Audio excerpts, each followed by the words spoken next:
As we start to think about the post-pandemic period, it's a good time for companies to be planning for the future of work. And in many cases, that means making some hard decisions about the direction that they really want to go.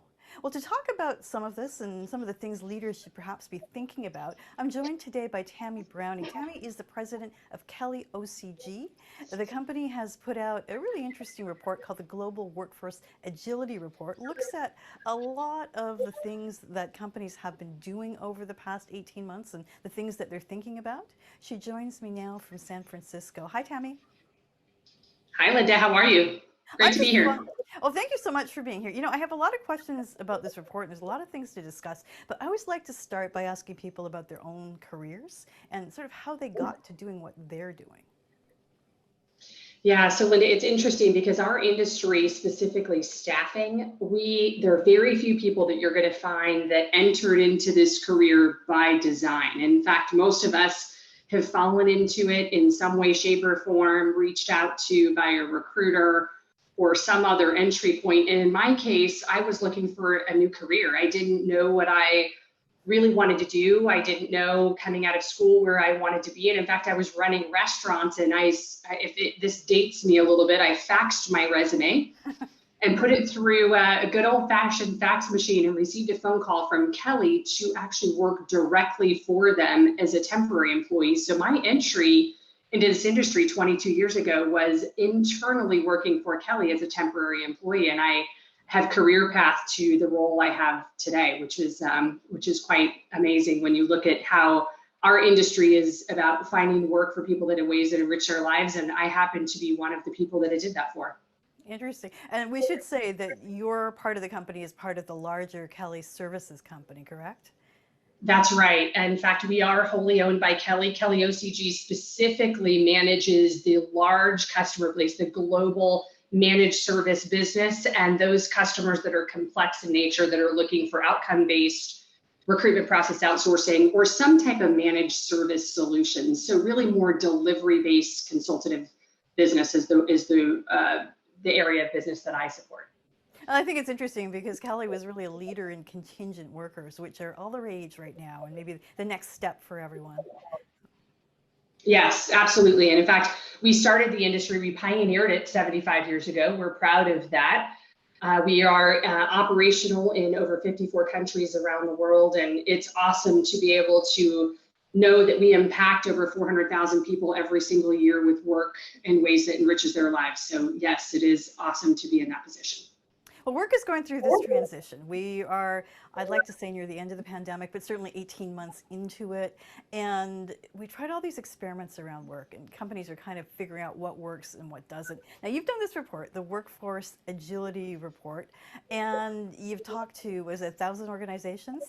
If you had to summarize. Yeah, we spoke to actually 1,000 executives in over 400 different organizations. So everything from C-suite to board level directors, as well as even down into the organization to some of the business leaders themselves. It was a really widespread global report over 13 countries, to include Canada, as a matter of fact. Yeah, I want to ask about all of that, but is there a way you can summarize how people feel like going through this?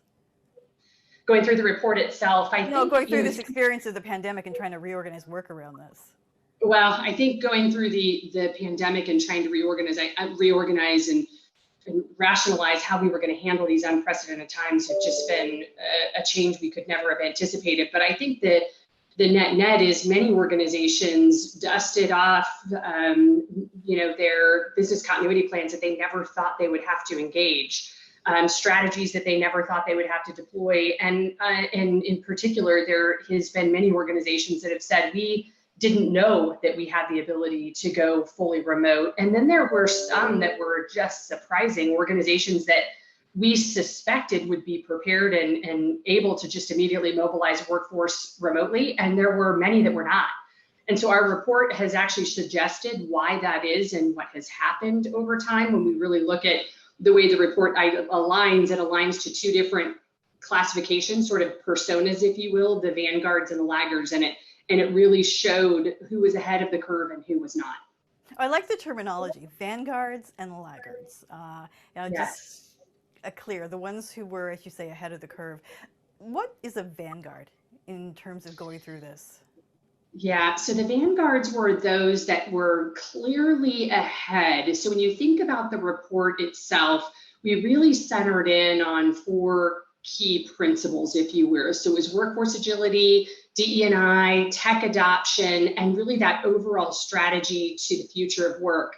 And what we saw with the vanguards in particular was as we approached them in the questions, they answered in ways where they were far more progressive, meaning they had thought about improving workforce agility. So in fact, 87% of the vanguards say improving visibility of the talent across their businesses was the most important thing, where the laggards, only 40% of them said that they were even prepared for this. So think about just the differences and the uniquenesses around those companies that were very prepared for unprecedented times and those that were not. So hence we've called them vanguards. And of course, the laggards are those that are just lagging behind. It doesn't mean that they're not prepared to get there. It means that they're just not as advanced as the vanguards. Now, obviously, you're not going to give us names of which ones are the laggards, but are there characteristics, or is there an industry or a size that goes with this, or was it everyone? Random? Yeah, it was a global report, again, 13 countries, 10 industries. So it would be the major industries that you would suspect. So anything from life sciences to even the pharmaceutical space, healthcare, automotive, any kind of high-tech industries. We did try to address all major industries to see if there were some anomalies. And in fact, the industries weren't necessarily the anomalies. It was just truly those that were ahead of the curve and those that were not. We didn't find one industry better than the other, in fact, throughout the report. So it comes down to management, basically?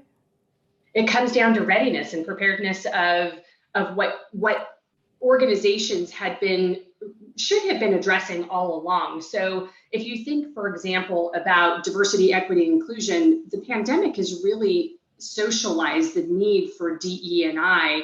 That has been, over time in history, something that is incredibly important. When you think about, only 38% of the leaders actually are even addressing the well-being of their employees and the wellness and health programs of their employees. It's really interesting when you read some of the data that there were organizations that were prepared and some that were not, because they were thinking about these things in advance. And then if you kind of spin it back a little bit and think about this misnomer for so many years where organizations just had this opinion, if you will, that remote workforce wasn't the way of the future.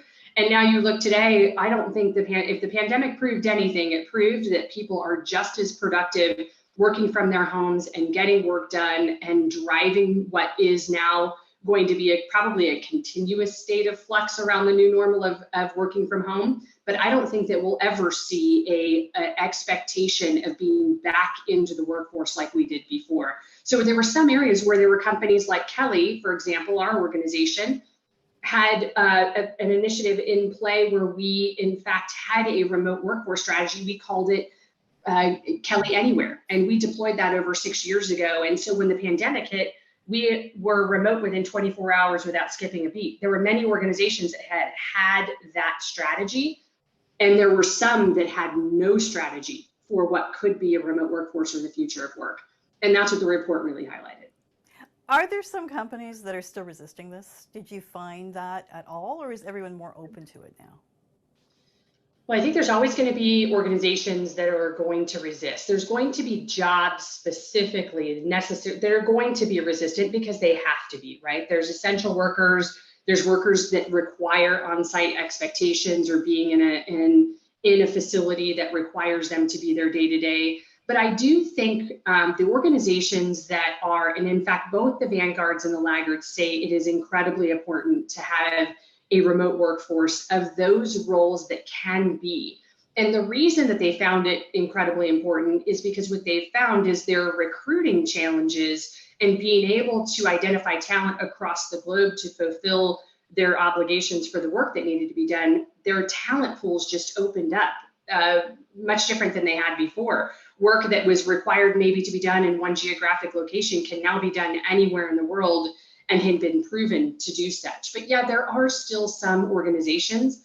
And in fact, I do think over time, what this report will show as we continue to do this over time, is that many organizations will try to go back to some level of those on-site versus off-site or hybrid models. And I think they'll see a significant amount of resistance. And I do think the future of work is that a hybrid model is really going to be about what the worker wants and less about what the employer wants. You mentioned technology in this report in several places, that you're seeing more use of online surveys and HR using this. Is it something that companies have had to invest in, and do they see the value in it, or was it already there? Yeah, so 88% of the vanguards say that adopting technologies is critical to enhancing the employee experience and the long-term business strategies. And in fact, 94% believe that their responsibility is to ensure that employees have the skills needed to adopt these new technologies quickly, where only 48% of the laggards said that this was important to them. So look at that disparity amongst them. There's significant gap there.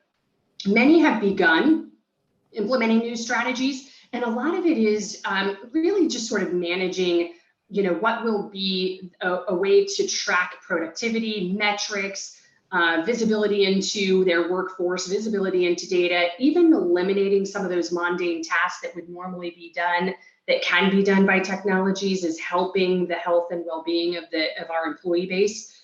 But the reason that we're also saying leading on technology in this place is that when you think about how we all went remote together at the same time, there was a significant gap in our ability to manage and lead talent that way. Talent doesn't, and hiring managers and line level individuals and even executives at some level have really had very little experience with managing a workforce on a remote scale.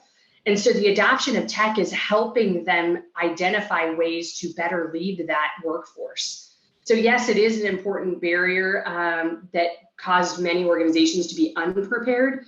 But I do think the pandemic is, if there's silver linings, this is one of them, as many organizations have proven that they can have better technology strategies around talent acquisition, employee experience, gain the advantage of their peer groups, create employee value propositions that are far stronger, and really change the employee experience in terms of working directly in the roles in which they're in today. So this, if there's a silver lining, this is one of them, without question.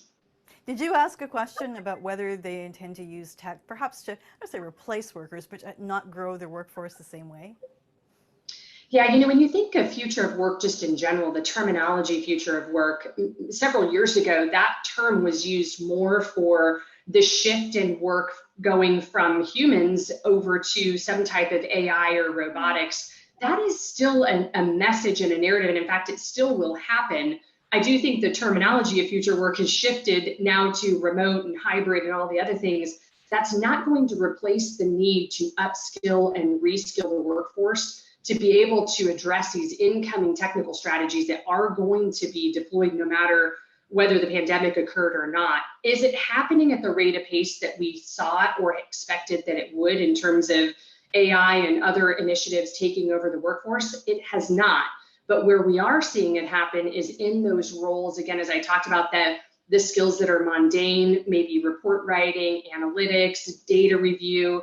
You are seeing a lot more what we call RPA, or recruitment process automation, where there's organizations adopting tech strategies to identify talent better and sustain and retain them more effectively. So yes, I do see that coming. I do think the priority today is going to be on this hybrid workforce. How do we upskill and retrain talent? And then the next report I anticipate in a year, we're going to see much more about the talent crunch, the talent shortage, and the preparedness that these vanguards had versus the laggards, and if in fact that's going to change the future of work in terms of upskilling as well. The talent shortage, I totally believe, is a major concern. However, North American companies have never been great about retraining. There's always been this concern, if I train somebody, they're going to quit and I'm going to lose my investment. Do you see that changing, whether in this report or just in general from what you're hearing? Yeah, so when you think about right now, the amount of, if you just look at the North American job reports that came out last week, which was spectacular, by the way, we should all be very ecstatic about what's to come from an economics perspective. But that said, overall, when you look at the talent shortage, particularly in that skilled labor category, which is where we're seeing the talent crunch today, and I anticipate it will be across many organizations over time, many skills over time, I do anticipate that what we're going to see is organizations are not going to be prepared for what that worker's expectations are. So the talent crunch is some about skill, but it's also about their expectation about, again, DE&I, employee fluidity, being able to work from home, the experience of the worker, being able to have a flexible work environment, being able to potentially have childcare available to them. All those things that are going to become the future of work. And I do suspect that the talent crunch will only get worse before it gets better. And so employers need to be much more aligned to what that means and how to be the employer of choice for that workforce. I noticed in this report you mentioned that contingent workers should be included when companies are doing their planning. Now that's really different from what we've been used to.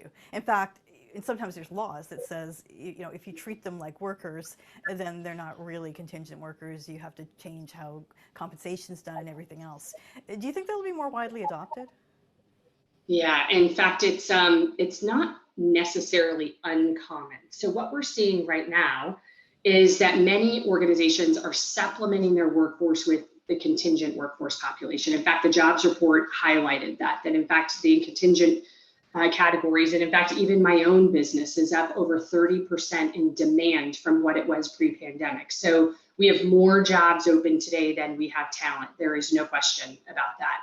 Where I think we have an opportunity over time is to understand how we retain the talent. So, you know, you asked a lot about, or you asked a question about, do we see retention issues? The millennial population makes up, you know, a large proponent, 1 to 3 millennials, right? So the workforce is 1 in 3 millennials. It's the largest generation today. And what we're finding is only 33% of them in the report are engaged in their work. So when you think about the demand being up significantly, meaning more jobs than people, and you have what I call the leaky bucket of talent, so that talent that is leaving for better opportunities, maybe perhaps they're leaving for a vanguard organization versus a laggard organization. So the continuous need to hire and retain talent and the cost to employers to do that, they're offsetting that by using contingent workers, because the organizations that do this for a living, staffing agencies in particular, we're hiring, recruiting, and engaging talent on behalf of our clients every single day. It's all we do. That's our specialty, that's our strengths. And so we can generally hit the marketplace slightly different than an employer can. And we have a greater sense of urgency to fulfill those roles. But if anything comes out of this report, I really do hope that many organizations not just align to the vanguards, but they think about the retention of the workforce that they have today. Because if you're going to lose nearly 30% of your population to a new job, we are never going to be able to keep up with that, as I call it, leaky bucket of talent. Tammy, this was an international report, as you said. What are the differences you see in the regions, Europe versus North America versus anywhere else?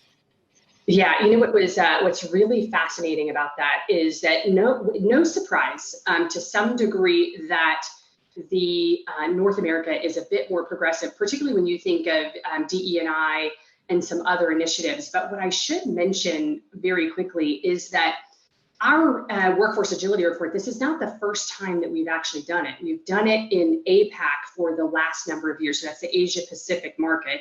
We've done it for the last several years to get a handle on what we were seeing in the Asian markets, because it is interesting in terms of production and demand and R&D and all the things that come out of it. It was interesting for us to get ahead of it. This was our first year actually doing it on a global scale.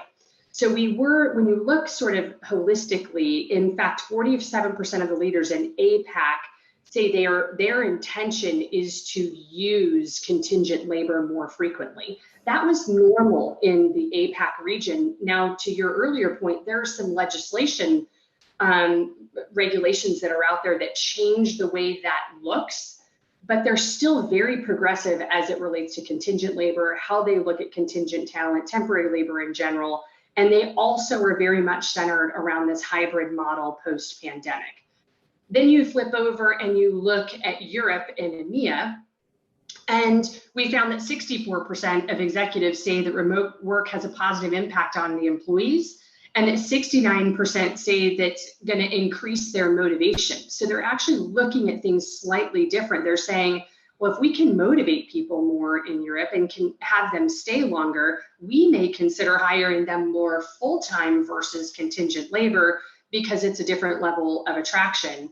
And then, of course, in North America, where we've been, it's been a progressive market related to contingent labor. Most organizations have a strategy around a percentage or mix of talent that's specifically related to contingent labor. And in fact, many organizations use contingent labor as their entry point for what we call temp to hire. So they give them the opportunity to try before they buy. So we saw similarities across the globe in terms of both the vanguards and the laggards, but what was important to them was slightly different in terms of how they engaged that workforce. Okay, so you did this survey in the midst of a pandemic, basically. Let's assume Yes. we move around away from this, and if you do it again in a year or 18 months, what are the things you expect to see that are different? I expect to see, what was really interesting was initially the first part of the report, when it came out, there was this notion that organizations were able to fill roles more and had the ability to fill jobs faster during the pandemic than they had pre-pandemic. So and of course, as you indicated, we did this in the middle of the pandemic and pulled it all together in the middle of the pandemic. And at the end of this report, as we were sort of going through the cycle, what we have found is now the talent crunch is happening. So I suspect we're going to see a lot more around the access to talent. We're going to see a lot more about upskilling talent and reskilling talent. You're going to see a lot more about removing those barriers to entry for candidates. So there's this notion that you have to have a 4-year degree, you have to have all this. There's going to be a much more progressive strategy to groom talent, to bring them in, to make them their own as an organization. Many organizations, I imagine, will go back to investing in talent in a way where they're paying for education, they're putting through education programs. That had been tabled for a number of years, and I suspect we're going to see a lot more from the vanguards and the laggards around how that changes in the coming years. And what's also really important, and I think we'll see this happen more frequently over time, is this report has received such an incredible amount of accolades and support from so many organizations. I suspect we'll see many more companies partaking in the report than we had. We thought 1,000 was a wonderful number. We suspect that we'll be close to 1,500 to 2,000 next year that will want to be part of this, if not more, because there was so much value coming out of it. And it really is about a holistic talent strategy. So it's less about contingent labor versus full-time labor. It's really about how companies show up in the workplace and attract their talent. So I think that's what we're going to see a lot more of in the next reports. Do you think the laggards are going to step up? Do you think it's going to be a better workplace in general? I do think the laggards will step up in some areas. I do think that the vanguards will go backwards in some areas, because it happens, right? As we move forward in our world, there are things that we prioritize over others, and we have to remind ourselves that when you think about workforce fluidity, agility in the workforce, attracting people, and if you really just think about what this generation, particularly the millennials and the incoming generation, their expectations of how employers behave and treat them are going to be very different than the pre-generations as it relates to what they've seen. So their expectations are going to be much, much higher around how companies treat them. So I suspect we'll see some laggards prioritize things that they realize were gaps, and I suspect we'll see some vanguards think that they've got it all under control, and they may fall backwards a little bit. It's just an interesting dynamic. It's unprecedented times, and it's always interesting to watch this kind of information unfold. Absolutely. It's going to be a fascinating period post-pandemic. Hopefully post-pandemic starts soon. Tammy, thanks so much for joining me today. Yeah, it was an honor to be here. Thanks, Linda. Happy to always be here. Tammy Browning is president of KellyOCG.